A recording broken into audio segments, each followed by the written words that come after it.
혹시 거울 속 당신의 모습이 낯설게 느껴진 적 있으신가요? 매일 마주하는 얼굴인데도 마치 잘 모르는 사람의 얼굴을 보는 것처럼 어딘가 모르게 희미하고 생기가 없어 보여, 치리가 없어 보이는 그런 순간 말입니다.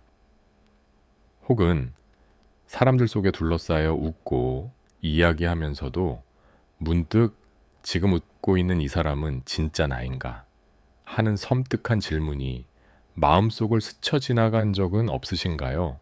우리는 평생을 누군가의 무엇으로 살아갑니다. 누군가의 착한 딸, 좋은 아내, 헌신적인 어머니 혹은 믿음직한 동료로 세상이 우리에게 부여한 역할들에 충실하기 위해 우리는 기꺼이 우리 자신을 뒤로 미루는 법을 배웁니다. 내 감정보다는 가족의 평화를, 내 욕구보다는 자식의 미래를, 내 생각보다는 사회의 기대를 우선시하며 살아왔습니다. 그것이 미덕이라 배웠고 그것이 사랑이라 믿었습니다. 그렇게 수십 년의 세월이 흘러 문득 정신을 차려보면 내 삶의 주인공이었던 나는 어디론가 사라지고 껍데기뿐인 역할들만 남아있는 것을 발견하게 됩니다. 내 이름, 석자보다 누구 엄마, 누구 아내로 불리는 것이 더 익숙해진 삶. 내가 진짜 무엇을 좋아했는지, 무엇에 가슴이 뛰었는지, 심지어 지금 내가 느끼는 이 감정이 슬픔인지, 분노인지, 외로움인지조차 희미해져 버린 시간들. 내 안에 나는 아주 오래전에 길을 잃은 아이처럼 마음에 가장 깊고 어두운 방에 웅크리고 앉아 울고 있는지도 모릅니다. 하지만 우리는 그 울음소리를 애써 외면합니다. 그 아이를 마주하는 것이 두렵기 때문입니다. 그 아이의 상처와 욕망을 마주할 자신이 없기 때문입니다. 그리고 무엇보다 그 아이의 손을 잡아주는 것이 지독한 이기심처럼 느껴지기 때문입니다. 나 자신을 우선시하는 것은 내가 평생을 바쳐 지켜온 가족과 관계들을 배신하는 행위처럼 느껴집니다. 그래서 우리는 다시 낡고해진 역할의 가면을 꺼내 쓰고 아무 일 없다는 듯이 괜찮다는 듯이 웃어 보입니다. 하지만 더 이상은 괜찮지 않다고 이대로는 단 하루도 살 수 없다고 외치는 내면의 비명이 들려오기 시작했다면, 그래서 오늘 이 이야기가 당신의 마음에 가닿았다면 그것은 당신의 영혼이 보내는 마지막 구조 신호일지도 모릅니다. 이제 그만 가면을 벗고 길 잃은 내면의 아이를 찾아 집으로 돌아오라는 간절한 부름입니다. 한평생 인간 정신의 지도를 그렸던 위대한 탐험가는 말했습니다. 진정한 삶은 사회가 우리에게 씌워준 가면, 즉 페르소나를 벗고 내면의 가장 깊은 목소리, 즉 자기 셀프의 부름에 응답하는 것에서부터 시작된다고. 그리고 그 여정의 첫걸음은 바로 나 자신을 내 삶의 가장 중요한 최우선순위에 놓는 지극히 거룩하고 용기 있는 결단이라고 말입니다. 이것은 이기심이 아닙니다. 이것은 파괴가 아닙니다. 이것은 비로소 내 삶의 주도권을 되찾고 나 자신과 온전한 하나가 되는 치유의 시작이며, 흩어져 있던 내 우주의 조각들을 모아 새로운 질서를 창조하는 위대한 과정입니다.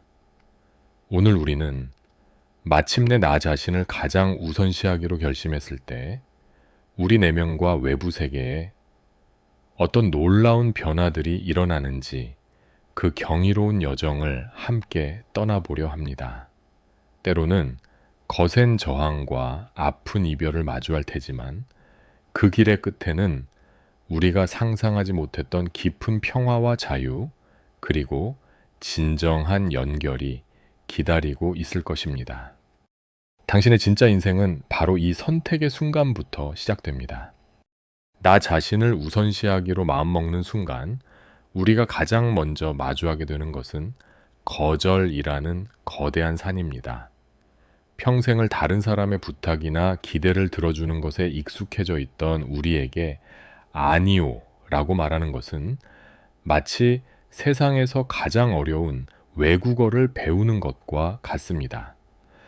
특히 정칭과 관계를 중요시하는 한국 문화 속에서 거절은 곧 상대방에 대한 무례나 이기적인 행동으로 비칠까봐 두려워집니다. 나 하나만 참으면 모두가 편한데 이 부탁을 거절하면 저 사람이 나를 싫어하게 될 거야.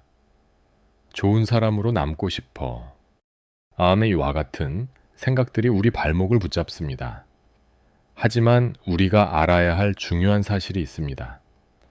우리가 아니요라고 말하지 못하는 것은 단순히 마음이 약해서가 아닙니다.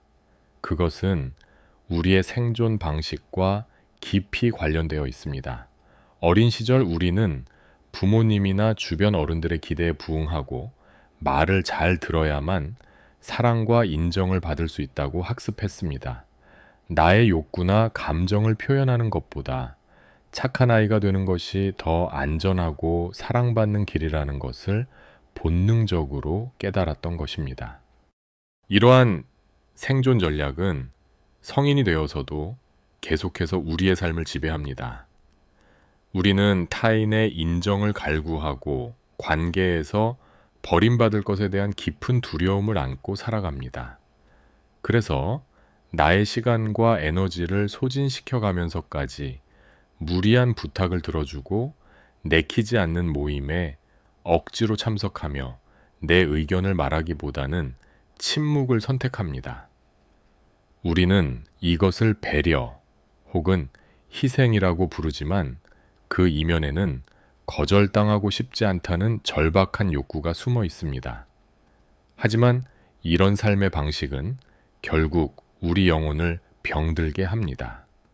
나의 경계선이 끊임없이 침범당하면서 우리는 서서히 자기 자신을 잃어버리게 됩니다. 언제나 주기만 하는 관계 속에서 에너지는 고갈되고 마음속에는 설명할 수 없는 억울함과 분노가 쌓여갑니다. 이 억압된 분노는 종종 가장 가까운 사람에게 혹은 나 자신에게 향하기도 합니다. 이유 없이 짜증을 내거나 사소한 일에 폭발하거나 혹은 만성적인 무기력감과 우울감에 시달리는 형태로 나타나는 것입니다. 이것이 바로 영혼이 보내는 경고 신호입니다. 더 이상은 안 된다고 너 자신의 경계를 지켜야 한다고 말입니다. 그래서 아니요라고 말하는 연습은 단순히 부탁을 거절하는 기술이 아닙니다. 이것은 나의 시간과 에너지, 그리고 나의 영혼을 존중하겠다는 신성한 선언입니다. 나의 내면에 건강한 울타리를 치는 행위입니다. 처음에는 엄청난 죄책감과 불안감이 몰려올 것입니다. 거절당한 상대방의 실망한 표정이 며칠 밤낮으로 머릿속을 떠나지 않을 수도 있습니다. 하지만 이 불편한 감정을 기꺼이 감당하기로 선택할 때 우리는 놀라운 자유를 경험하게 됩니다. 내가 지켜낸 시간과 에너지 안에서 비로소 내가 진정으로 원하는 것을 할 수 있는 공간이 생겨납니다. 책을 읽거나 산책을 하거나 혹은 그냥 멍하니 창밖을 바라보는 그 소중한 시간을 통해 우리는 고갈되었던 내면의 에너지를 다시 채울 수 있습니다. 그리고 중요한 것은 아니오라는 거절은 타인에 대한 부정적인 메시지가 아니라 나 자신에 대한 긍정적인 메시지라는 사실을 기억하는 것입니다. 내가 누군가의 부탁에 아니오라고 말하는 것은 지금 이 순간 나의 휴식과 평화에 예라고 말하는 것입니다. 내가 원치 않는 관계에 아니오라고 말하는 것은 나의 진실된 감정에 예라고 말하는 것입니다. 이렇게 나 자신에게 예라고 말하는 경험이 쌓여갈수록 우리의 자존감은 단단해지고 더 이상 타인의 인정에 목매지 않게 됩니다. 그때 우리는 비로소 알게 됩니다. 진정한 관계는 내가 억지로 노력하고 희생해야만 유지되는 것이 아니라 서로의 경계를 존중해 줄 때 더욱 깊고 건강해진다는 사실을 말입니다.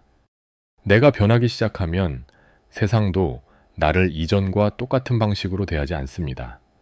나를 둘러싼 관계의 지형도가 완전히 바뀌기 시작합니다. 이것은 때로 매우 고통스럽고 혼란스러운 과정일 수 있습니다.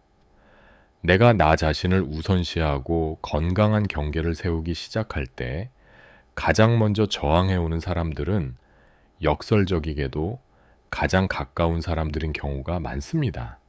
가족, 오랜 친구, 배우자 등 나의 희생과 헌신에 익숙해져 있던 사람들은 나의 변화를 쉽게 받아들이지 못합니다. 그들은 혼란스러워하고 서운해하며 때로는 분노를 표출하기도 합니다. 너 변했어. 어쩜 그렇게 이기적이니? 예전의 너로 돌아와줘. 와 같은 말들로 우리를 비난하고 죄책감을 심어주려 할 것입니다. 이것은 그들이 악해서가 아닙니다. 그들 역시 자신의 세상이 흔들리는 것을 느끼기 때문입니다. 그동안 유지되어 왔던 관계의 균형, 즉, 내가 일방적으로 맞추고 희생하던 그 질서가 깨지면서 그들은 불안과 두려움을 느끼는 것입니다. 그들은 내가 아니라 자신들의 삶에서 나의 역할이 사라지는 것을 두려워하는 것일지도 모릅니다. 이 시기는 마치 낡은 건물을 허물고 새 집을 짓는 과정과 같습니다. 먼지가 날리고 소음이 발생하며 주변 사람들에게 불편을 줍니다. 이 시기에 우리는 극심한 외로움을 느낄 수 있습니다. 모두가 나를 등지는 것 같고 내가 잘못된 길을 가고 있는 것은 아닌지 수없이 의심하게 됩니다. 하지만 바로 이 순간이 내 삶의 진정한 내 편과 그렇지 않은 사람을 가려낼 수 있는 중요한 시험대입니다. 진정으로 나를 사랑하고 존중하는 사람들은 처음에는 당황할지라도 결국 나의 변화를 이해하고 지지해 줄 것입니다. 그들은 나의 새로운 모습을 존중하고 변화된 나와 새로운 관계를 맺는 법을 배우려 노력할 것입니다. 오히려 이전보다 더 솔직하고 깊은 관계를 맺게 될 수도 있습니다. 하지만 나의 역할만을 필요로 했던 사람들, 나의 희생을 당연하게 여겼던 사람들은 결국 내 곁을 떠나갈 것입니다. 그들은 자신의 필요를 채워줄 새로운 대상을 찾아 떠날 것입니다. 이러한 이별은 가슴 아프지만 반드시 필요한 과정입니다. 이것은 내 영혼의 정원, 가꾸기와 같습니다. 건강한 나무들이 자라기 위해서는 그늘을 만들고 양분을 빼앗아가는 잡초들을 솎아내야만 합니다. 그렇게 내 주변에 빈자리가 생겨날 때 우리는 두려워할 필요가 없습니다. 없습니다. 자연이 진공을 허용하지 않듯 우리의 삶에도 새로운 인연들이 찾아오기 시작합니다. 놀라운 것은 새로 찾아오는 사람들은 이전과는 전혀 다른 결의 사람들이라는 점입니다. 그들은 나의 진실된 모습을, 나의 있는 그대로의 모습을 사랑해주고 존중해주는 사람들입니다. 더 이상 내가 그들에게 맞추기 위해 애쓰지 않아도 우리는 편안하고 깊은 유대감을 느낄 수 있습니다. 이것은 마치 내가 내는 주파수가 달라졌기 때문입니다. 이전에는 희생과 자기 비하의 낮은 주파수를 내보내며 나와 비슷한 상처를 가진 사람들이나 나의 에너지를 이용하려는 사람들을 끌어당겼다면 이제는 자기 존중과 진실함의 높은 주파수를 내보내며 그 주파수에 공명하는 건강하고 성숙한 영혼들을 끌어당기게 되는 것입니다.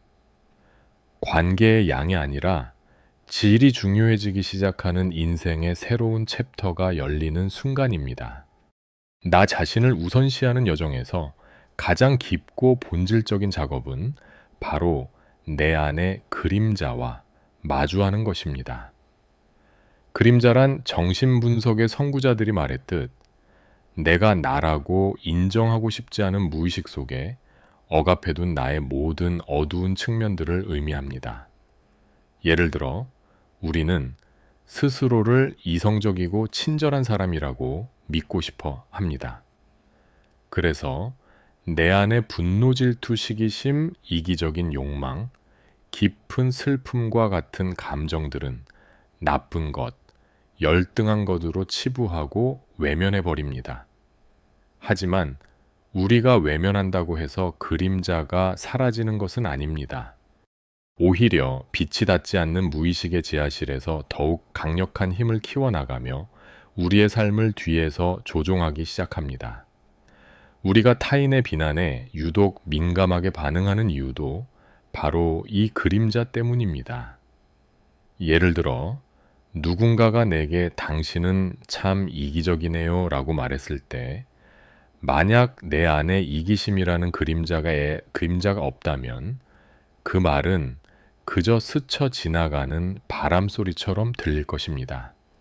하지만 만약 내가 평생 나는 이기적인 사람이 되어서는 안 되라고 스스로를 억압하며 살아왔다면 그 말은 나의 가장 아픈 상처를 찌르는 비수가 되어 돌아옵니다. 상대방의 말은 내가 그토록 외면하고 싶었던 내 안의 그림자를 비추는 거울이 되기 때문입니다. 특히 우리가 나 자신을 우선시하기로 결심하고 주변의 저항에 부딪힐 때 우리는 이 그림자와 정면으로 마주하게 됩니다. 가족들이 너는 너무 이기적이야 라고 비난할 때 우리의 내면에서도 똑같은 목소리가 울려 퍼집니다. 그래, 나는 이기적인 나쁜 사람이야. 나는 가족을 배신하고 있어. 이 죄책감과 자기 비난의 목소리가 바로 우리가 오랫동안 외면해왔던 그림자의 목소리입니다. 이 순간 우리는 선택의 기로에 놓입니다. 다시 예전처럼 그림자를 무의식의 지하실에 가두고 죄책감을 피하기 위해 다시 희생하는 삶으로 돌아갈 것인가? 아니면 용기를 내어 그 지하실의 문을 열고 내 안의 그림자와 대면할 것인가? 진정한 치유와 성장은 두 번째 길에 있습니다. 그림자와의 대면은 두렵지만 반드시 필요한 과정입니다. 그것은 어두운 지하실에 촛불을 들고 내려가 그곳에 웅크리고 있는 또 다른 나를 만나는 것과 같습니다. 그 이기적인 나에게 말을 거는 것입니다. 너는 왜 그렇게 이기적이고 싶었니? 너는 무엇을 원했니? 가만히 그 목소리에 귀를 기울여 보면 우리는 놀라운 사실을 발견하게 됩니다. 그림자 속에 갇혀 있던 이기심의 본질은 사실 파괴적인 욕망이 아니라 인정받고 싶고 사랑받고 싶고 자기 자신의 삶을 살고 싶었던 지극히 자연스럽고 건강한 욕구였다는 것을, 단지 그 욕구가 오랫동안 억압되고 왜곡되면서 미성숙하고 파괴적인 방식으로 표출되려 했던 것 뿐입니다. 우리가 이 그림자의 욕구를 비난하는 대신 따뜻한 연민의 시선으로 바라보고, 그래, 너도 너의 삶을 살고 싶었구나. 정말 힘들었겠구나. 라고 인정해주고 보듬어 안아줄 때 기적이 일어납니다. 그림자는 더 이상 우리를 뒤에서 공격하는 적이 아니라 우리에게 힘을 주는 동맹군으로 변모합니다.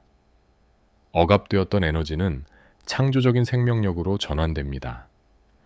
예를 들어 억눌렀던 분노의 에너지는 부당함에 맞서 나 자신과 타인을 지킬 수 있는 건강한 자기주장의 힘으로 변모할 수 있습니다.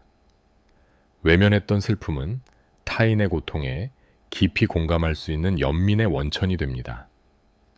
그렇게 우리는 그림자를 통합함으로써 비로소 온전한 내가 되어갑니다. 선한 나, 악한 나, 강한 나, 약한 나를 모두 끌어안은 분열되지 않은 통합된 존재가 되는 것입니다. 이때 우리는 더 이상 타인의 평가에 흔들리지 않는 내면의 단단한 중심을 갖게 됩니다. 누군가 나를 이기적이라고 비난해도 우리는 더 이상 두려워하지 않습니다. 그래, 내 안에는 이기적인 부분이 있지. 하지만 동시에 나는 다른 사람을 사랑하고 배려하는 마음도 가지고 있어. 나는 그 모든 것을 포함한 나야 라고 담담하게 인정할 수 있게 되는 것입니다. 이것이 진정한 내면의 자유입니다. 우리의 내면 세계가 이렇게 변화하기 시작하면 외부 세계 역시 그 변화에 응답하기 시작합니다. 마치 잘 조율된 악기들이 아름다운 화음을 만들어내듯 나의 내면과 외부 현실 사이에 조화로운 공명이 일어나기 시작하는데 심리학의 대가들은 이것을 동기화 싱크로니시티, 즉 의미 있는 우연의 일치라고 불렀습니다. 이것은 단순히 운이 좋아지는 것과는 차원이 다른 현상입니다. 내가 진정한 나 자신으로 살아가기 시작할 때 우주가 내게 길을 안내하고 지지를 보내주는 방식입니다.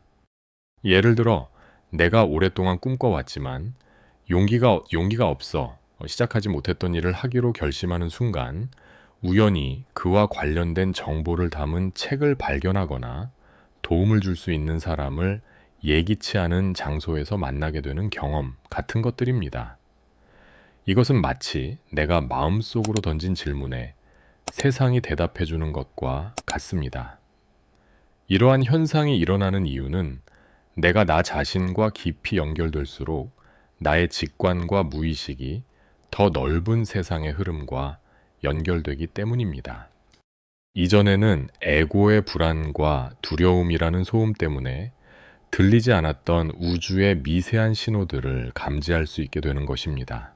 내가 가야 할 길에 초록불이 켜지는 것과 같은 느낌입니다. 또한 내가 나 자신을 사랑하고 존중하기 시작하면 세상도 나를 그렇게 대하기 시작합니다. 내가 스스로를 귀하게 여기면 다른 사람들도 나를 함부로 대하지 못합니다. 내가 나의 가치를 믿으면 세상은 나의 가치를 증명할 기회들을 가져다 줍니다. 이것은 끌어당김의 법칙과 같은 신비로운 이야기가 아니라 지극히 현실적인 심리의 원리입니다. 우리의 내면 상태는 보이지 않는 에너지가 되어 외부 세계에 투영됩니다. 내가 스스로를 부족하고 사랑받을 자격이 없다고 느끼면 나는 무의식적으로 나를 그렇게 대하는 사람들과 상황을 내 삶으로 끌어들이게 됩니다. 반대로 내가 스스로를 온전하고 사랑스러운 존재로 여기면 나의 그러한 내면의 빛이 외부 세계에 반영되어 그 빛을 알아보고 존중해 주는 것들을 끌어당기게 되는 것입니다. 이것은 삶의 주도권이 온전히 나에게 있음을 깨닫게 하는 경이로운 경험입니다. 더 이상 나는 세상의 피해자가 아닙니다. 나는 내 현실을 창조하는 창조자입니다. 물론 이것이 모든 일이 내 뜻대로 이루어진다는 의미는 아닙니다. 여전히 삶에는 시련과 어려움이 존재할 것입니다. 하지만 그 시련을 대하는 나의 태도가 근본적으로 달라집니다. 이전에는 시련을 나를 공격하는 장애물로 여겼다면 이제는 나를 성장시키기 위한 영혼의 과제로 받아들이게 됩니다. 그 시련 속에 숨겨진 의미와 선물을 발견할 수 있는 지혜의 눈이 열리는 것입니다. 그렇게 우리는 삶이라는 거대한 파도 위에서 허우적거리는 대신 그 파도를 타는 법을 배우는 서퍼처럼 삶의 흐름과 함께 춤을 추는 법을 배우게 됩니다. 마침내 나 자신을 가장 우선시할 때 우리가 얻게 되는 궁극적인 선물은 바로 내면의 평화와 진정한 자유입니다. 이것은 외부 상황이 완벽해서 얻어지는 평화가 아닙니다. 폭풍우가 몰아치는 바다 한가운데에서도 그 깊은 심해는 고요한 것처럼 세상의 소음과 혼란 속에서도 흔들리지 않는 내면의 중심을 찾는 것입니다. 더 이상 타인의 인정이나 사랑을 갈구하며 전전긍긍할 필요가 없습니다. 내 안에 사랑과 인정에 마르지 않는 셈이 있음을 발견했기 때문입니다. 더 이상 미래를 불안해하고 과거를 후회하며 현재를 낭비하지 않습니다. 지금 이 순간 있는 그대로의 나 자신으로 존재하는 것만으로도 충분히 완전하고 평화롭다는 것을 깨달았기 때문입니다. 이 내면의 평화는 우리를 진정한 자유로 이끕니다.